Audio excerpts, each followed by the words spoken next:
What's up, guys? This is Kyle with SiouxlandMarketing.com. Today I'll be talking about how to edit the background of a row in using the Duda website builder. Let's dive into it.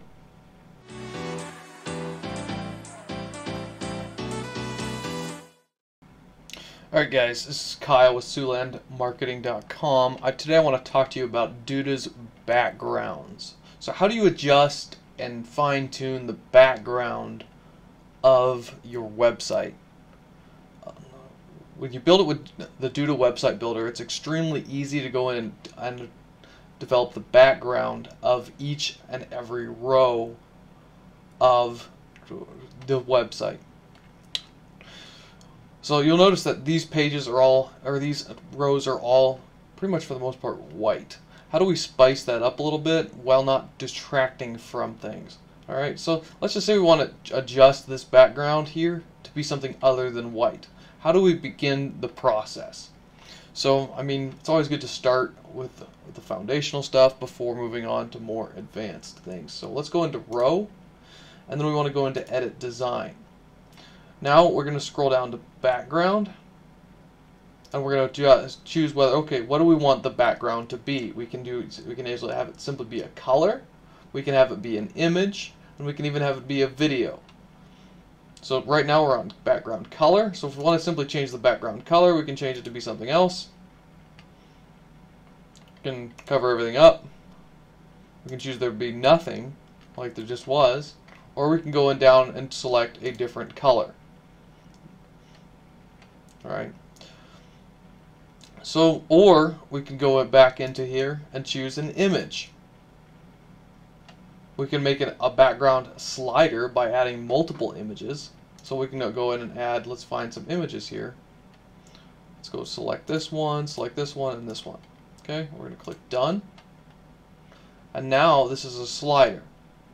Now every 3 seconds the background is going to change. I can make that longer by dragging the slider, or I can add in my own amount of seconds that I want it to stay that image, or stay that image. And I can also adjust how I want it to transition. So I can slide the bottom. We'll go back to 3.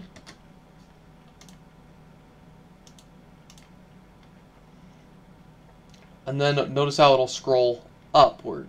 That's the slide bottom transition. Slide left. Choose the slide right. These are the different transitions you can use on a background slider.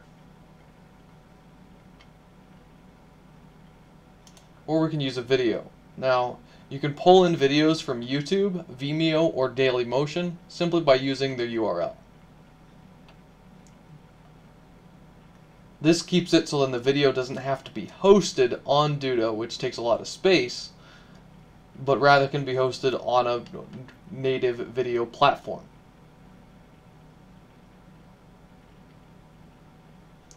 Alright, now we can go down to saying, okay, let's just go back to simply having a color.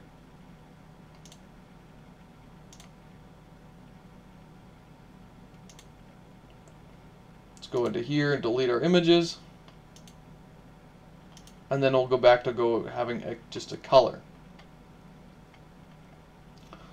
Now we can choose to have a border around the outside of our section to really delineate between the upper section, or the section above, and the section below. Or we can choose the thickness of that border based on the slider, and we can basically have it between nothing and 25 pixels thick. We can even add a shadow around it, so then we have a little bit on the outside of the border.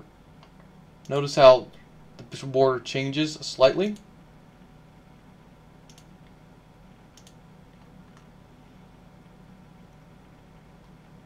Alright, so that's how to change the border and the background of a row in Duda.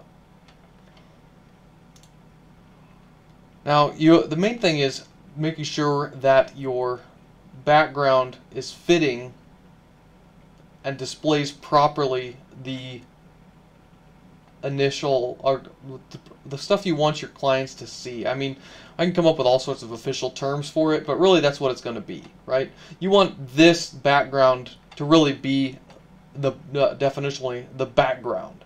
You don't want it to detract or take attention from the foreground or the things that are supposed to grab your attention, right? We want it to display the background, but I mean, having too much action, if we were to go in and edit design and we'll go to image background, we'll add multiple images to it here, and just, you can really spice this thing up by having, it'll just continually scroll through here, but really your client or your prospect isn't really seeing what you want them to see if you have it be this active all the time. There's too much going on. And so versus if we just go in and delete all these images, and then we go back to this having a simple color here, we're displaying the information that we want them to get in a very easily read fashion. And we're also displaying some of our work here. We're displaying a piece of our portfolio. We're showing the excellence of our trade. So those are some principles that I think are a main principle that I go by when I design websites, is not making them too busy. Because we want, when somebody scrolls through a section on a website, we want it to convey basically 1 point, maybe 2. Basically saying, okay, here's some stats about our company, and then here's some of our work. So that's 2 points. We want them to learn something about it and be super easy to read. Because people don't really read these days, they scan. When I trained writers on becoming better copywriters, what I did was, basically one of the principles that I had to hammer in was, people don't read much anymore, they scan. So when we write or when we design pages for people to read or people to, I don't know, browse, it has to be scannable. So here we're having some big bold text, and then it's like one little bite-sized piece of explanation. Okay, 15 what? Oh, 15 years of experience. Okay, how much do I have to put down? Nothing. And I'll have my installment plan. Okay, how much work have they ever completed? Oh, 500 projects. 500 completed projects. I wonder how many offices they have around in Iowa or in South Dakota or in Washington. You know, 3. Okay, so they have all that. Oh, and here's a picture of their work stuff. You know, that helps differentiate and make it not boring, makes it exciting. So basically, we need to keep people interested, and we need to make our sites super scannable. So then people, when they're just scrolling through, they can gather some knowledge about our company or our church or our nonprofit, whatever type of organization you're designing a website for. So that's basically probably more than you bargained for with designing the background of a Duda website. But yeah, this is Kyle Roloff with SiouxlandMarketing.com.